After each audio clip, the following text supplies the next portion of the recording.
जी, अस्सलाम वालेकुम वरहमतुल्लाहि वबरकातुहू। उम्मीद करता हूँ तमाम देखने और सुनने वाले खैरियत अच्छे होंगे, ठीक-ठाक होंगे। जी नाज़रीन, जैसा कि हम जानते हैं कि हम रोज़ाना एक नए टॉपिक के साथ, एक नई वीडियो के साथ आपके सामने मौजूद होते हैं।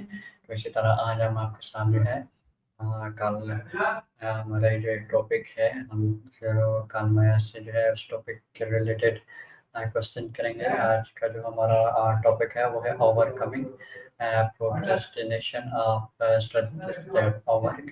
तो इसी टॉपिक के मतलब जो है माया से डिस्कशन करेंगे। तो चलते हैं माया की तरफ शुरू करते हैं।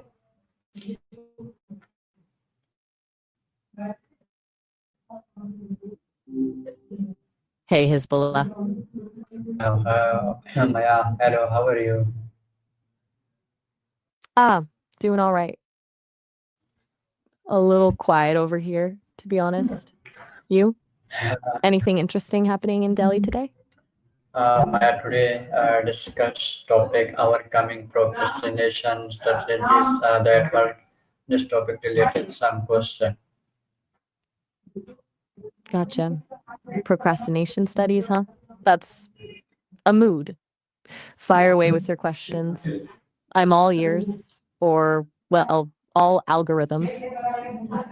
What's on your mind? So, okay, Maya, this started this question. Maya, my first question: why do people procrastinate even when they clearly understand the negative consequence? That's a good one to start with. Honestly, it's rarely about not knowing it's bad for you. It's usually about emotional regulation. People procrastinate to avoid discomfort, stress, boredom, self doubt, even feelings of incompetence.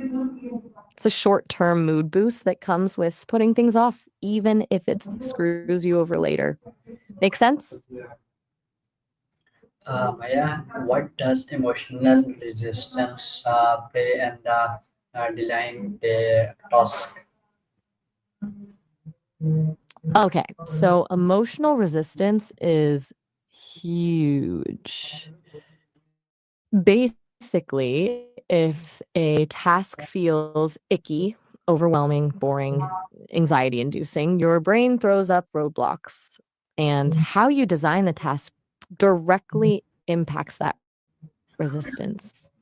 Think about it. A vague goal like work on project is way more daunting than write the intro paragraph for the project just for 15 minutes. Breaking it down into tiny, non threatening steps lowers the emotional barrier. Does that resonate? It's about making it less scary. Maya, how does digital distraction fuel the cycle of delaying task? Oof, digital distraction. That's a big one. It's not just about laziness, it's about dopamine. Every notification, every scroll is a little hit of reward. Procrastination creates discomfort, so your brain seeks out those quick dopamine fixes. It's a vicious cycle. Avoid discomfort, get dopamine, feel guilty, procrastinate more. Basically, your phone is actively working against you. Harsh but true. What do you do to try and minimize that? Sorry, I didn't quite catch that. Did you want me to finish my thought about what you do to combat distraction, or were you reacting to something I said? Just want to make sure I'm on the right track. Maya, what does what practical step help people? Our right, I do not feel like it mindset. Okay, so a lot of that came through as fragmented, but I think you're asking about practical and technical stuff to help with focus and mindset, specifically related to eye movement. All right, a few things. For the technical side, there are apps like Freedom and Forest that block distracting websites and apps. For eye movement itself, people swear by the 20 to 20 rule. Every 20 minutes, look at something 20 feet away for 20 seconds. It reduces eye strain and gives your brain a little reset. As for mindset, mindfulness exercises can help train your attention. And honestly, just acknowledging that your brain is going to wander is half the battle. It's not a failure of willpower, it's just what brains do. Then, gently redirect your focus. How do you currently handle distractions? Uh, what role does environment design play in the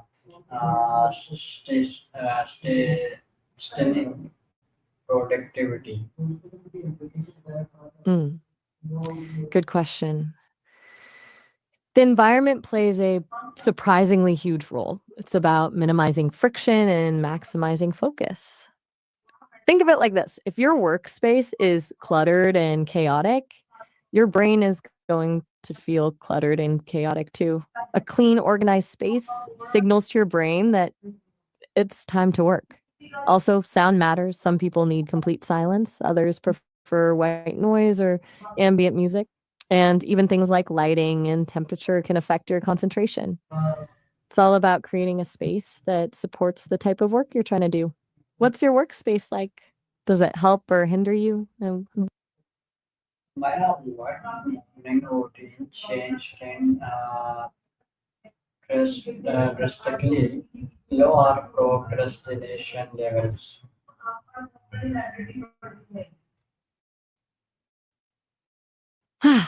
I think I get what you're saying. Building a learning routine, a predictive structure can absolutely lower procrastination.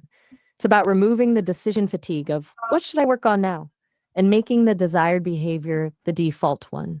When something becomes habitual, it requires less conscious effort, which means less opportunity for that emotional resistance to kick in. Prosthetically, as you put it, is a good way to think about it. It's about pre committing to the task and making it easier to just do it.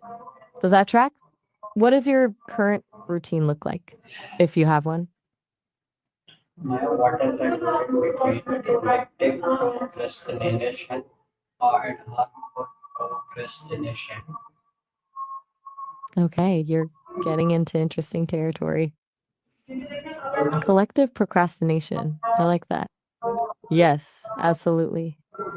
Procrastination isn't always a solo act. Group projects, for example, are notorious breeding grounds for it. It can happen because of social loafing, the tendency to slack off when you think your contribution isn't being individually evaluated, or simply because it's easier to get distracted when others are also goofing off. But the flip side is true too: body doubling, where you work alongside someone else, even if you're not working on the same thing, can be incredibly effective. The accountability and shared energy can help overcome that initial resistance. It's kind of like a built in motivation buddy. Have you ever experienced that working with someone who either fuels or fights your procrastination? Uh, what is the building micro habits more effective than making big productivity gains? Just looking that up quickly. Seems unusual. Okay, it looks like micro hairpiece is likely a misunderstanding. We probably mean micro bead or micro ring hair extensions. Those are methods of attaching hair extensions using tiny beads or rings. No glue or heat is involved. They're supposed to be gentle. No problem at all. Glad I could clear that up. A bit of a left turn in our procrastination discussion, but hey, brains are weird. Now, where were we? Still wanting to talk about routines and collective procrastination, or did that hair extension detour change your mind? How can time blocking become an effective if mental discipline is missing? Okay, so you're asking about time blocking and whether it can backfire, create mental discouragement if it doesn't go as planned. Absolutely. On plan and my Nemmerlecker and onto. That's a really insightful question. Time blocking can be amazing, but it's not foolproof. If you're too rigid with it and then inevitably get derailed, it can feel incredibly defeating. It's better to treat time blocks as intentions rather than unbreakable rules.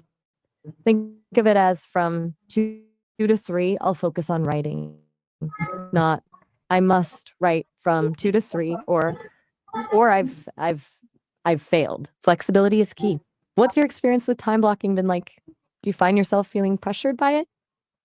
Yeah, my last question, what is the basic technique help people finish take and keep avoiding? Why is it starting missy often waiting of perfect moment? Whoa, that's a lot all at once. Oh, okay. I think you're asking about a technique to actually finish tasks and why starting is so hard. Is that right? If so, the finish technique I'd recommend is the 2-minute rule. If a task takes less than 2 minutes, do it immediately. It's about building momentum. As for starting, that's the hardest part because starting means confronting that initial discomfort. A lot of people use the 5-minute rule. Commit to working on the task for just 5 minutes. Usually, once you get started, it's easier to keep going. And regarding your closing comments, sounds like you have something else going on. Everything okay? Regardless, that's kind of you to say. Take care, Hezbollah. Seriously, if you're feeling overwhelmed, remember that 988 number and feel free to come back and chat anytime. Have a good one. So thank you Maya. जिन्हें जैसे कि आपने देखा कि हम माया के साथ करने बच्चों के साथ बातचीत की और उससे कहता हूँ कि आपको काफी कुछ सीखने मिलेगा जिनके लिए हो गया तब तक सोना